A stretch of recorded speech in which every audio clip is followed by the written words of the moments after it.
Hai minasan, balik lagi bersama aku Nefertari Vivi di sini dan selamat datang juga di channel Anime OP. Wah, One Piece chapter 1050 benar-benar menjadi chapter yang sangat gila ya. Akhirnya setelah sekian lama perjuangan aliansi bajak laut topi jerami dalam pertempuran di negeri Wano melawan aliansi Yonko Kaido dan Big Mom, Luffy kini telah dinyatakan sebagai pemenang dalam chapter 1050 melawan Yonko Kaido. Lalu kira-kira, apakah perjuangan aliansi bajak laut topi jerami telah berakhir sampai di sini saja guys? Yo, nggak usah basa-basi lagi, berikut ini merupakan review One Piece chapter 1050. Let's go!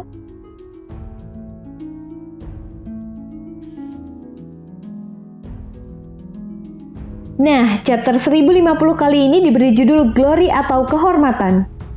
Yap, dari judulnya saja sudah jelas ya guys. Chapter kali ini akan berfokus kepada hasil pertempuran di negeri Wano, di mana pada akhirnya perjuangan selama 20 tahun lamanya yang dilakukan oleh para samurai pengikut Kozuki Oden dan para bajak laut telah sukses membuat negeri Wano bebas dari penderitaan yang dilakukan oleh Kaido dan juga Shogun Orochi.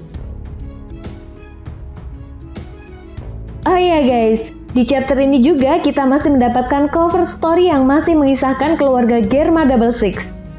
Nah, cover story kali ini sudah memasuki volume ke-12 ya, di mana memperlihatkan Ichiji dan Reiju telah tiba untuk menyelamatkan Niji dan juga Yonji. Nah, masuk dalam inti cerita. Chapter 1050 diawali dengan memperlihatkan Kaido yang benar-benar telah menerima serangan telak Luffy. Saking kuatnya pukulan yang diberikan oleh Luffy, membuat Kaido terhempas masuk ke dalam tanah. Menariknya guys, di sini kita juga diperlihatkan bagaimana dampak pukulan yang emang sangat gila. Kaido sampai masuk ke dalam area magma gunung berapi negeri Wano. Gak cuma itu aja guys, kita juga diperlihatkan dampak dari kekalahan Big Mom melawan dua supernova yaitu Law dan juga Kid.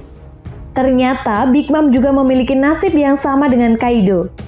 Mereka berdua sama-sama masuk ke dalam area magma gunung berapi. Hal ini tentunya membuat area tanah di gunung berapi tersebut menjadi retak dan memicu gunung berapi di negeri Wano meletus.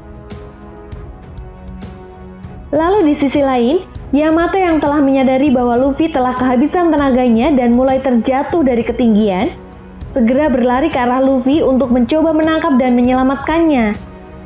Di sana juga diperlihatkan Momonosuke yang sudah terbaring kelelahan usai menahan Pulau Onigashima agar tidak terjatuh ke ibu kota bunga.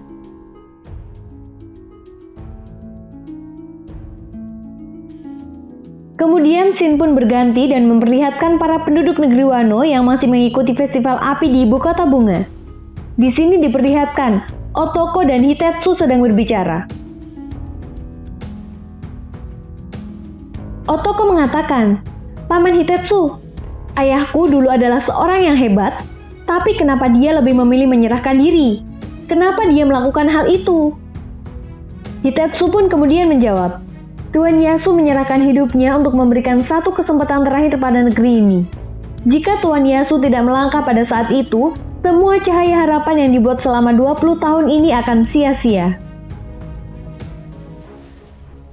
Selain itu kita juga akhirnya mengetahui guys, kisah yang cukup menyedihkan alasan kenapa Yasu harus kehilangan emosinya dan mengapa dia memakan buah iblis Smile.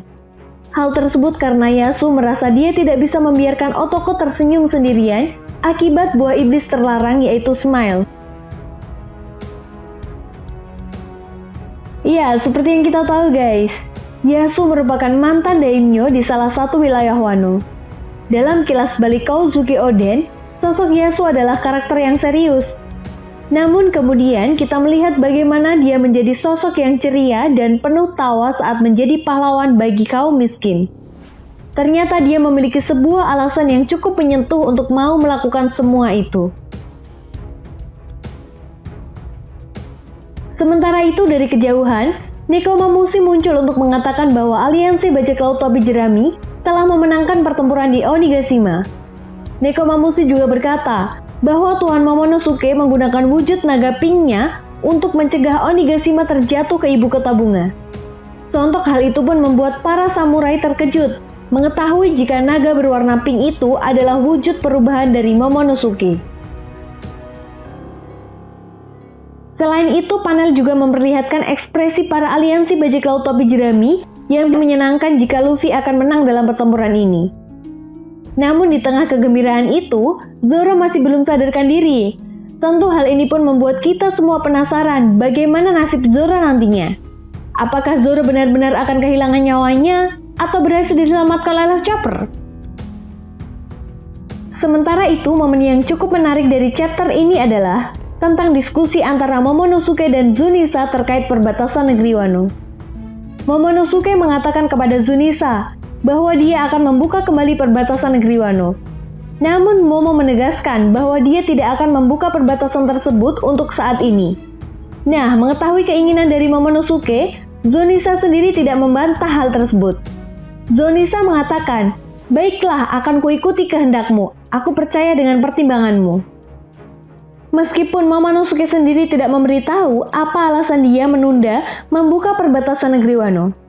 Tapi menurut aku, Momonosuke merasa bahwa sekarang masih belum menjadi waktu yang tepat untuk melakukan hal tersebut. Ada pertimbangan lain yang mungkin pada akhirnya dia akan membuka perbatasan Wano setelah Luffy berhasil menuju Laut Tail. Nah, di halaman berikutnya kita semua akan dibawa masuk ke dalam kastil Onigashima. Di sini kita diperlihatkan sisa-sisa dari anak buah Kaido yang masih tidak percaya bahwa seorang Yonko seperti Kaido berhasil dikalahkan. Mereka mengatakan, masih terlalu cepat untuk menyatakan kemenangan, jumlah kami masih lebih banyak dari kalian, dan harusnya kalian semua menyerah sajalah. Franky yang sangat kesal melihat hal tersebut kemudian mengatakan, "Wah, jadi mereka masih mau bertarung. Bahan bakarku masih penuh."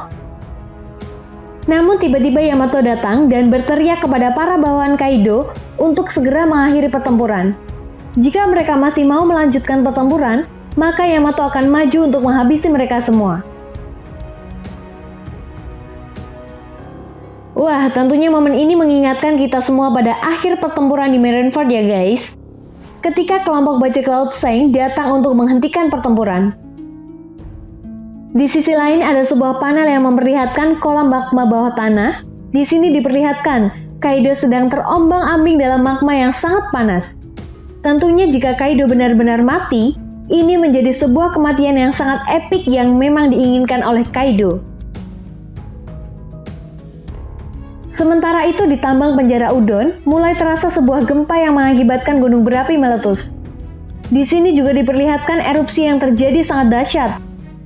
Nah, menariknya, bersamaan dengan gunung berapi tersebut meletus, sang narator akhirnya mengumumkan kemenangan Mugiwara Luffy.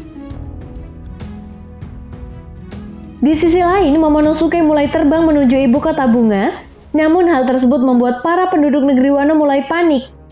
Mereka belum menyadari bahwa naga besar yang mereka lihat adalah Momonosuke. Kemudian Momonosuke pun mengatakan, "Jangan takut, aku bukan Kaido. Justru letusan gunung berapi tersebut adalah salam perpisahan terakhir dari Kaido." Tentunya ini menjadi kabar baik untuk semua orang, khususnya penduduk negeri Wano. Nah, selain itu, para penduduk negeri Wano juga dikejutkan oleh kemunculan sosok misterius, dan ternyata mereka adalah Akazaya 9, Hiyori, dan juga Momonosuke yang masih dalam bentuk naganya. Jelas, hal ini membuat para penduduk negeri Wano sempat terheran-heran dengan kemunculan Hiyori atau Komurasaki. Ya, karena mereka semua mengira jika Hiyori telah mati, padahal nyatanya enggak guys. Oh iya, selang beberapa saat kemudian Denjiro muncul untuk mengumumkan sesuatu yang sangat penting, yaitu era baru Shogun Wano. Denjiro mengatakan, "Aku telah membawakanmu Shogun baru untuk negeri Wano."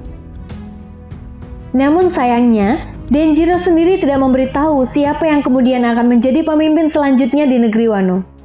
Tetapi yang jelas guys, di akhir manga One Piece chapter 1050, sosok Hiyori lah yang justru menjadi fokus utama yang muncul dan memiliki peluang besar untuk menjadi Shogun selanjutnya.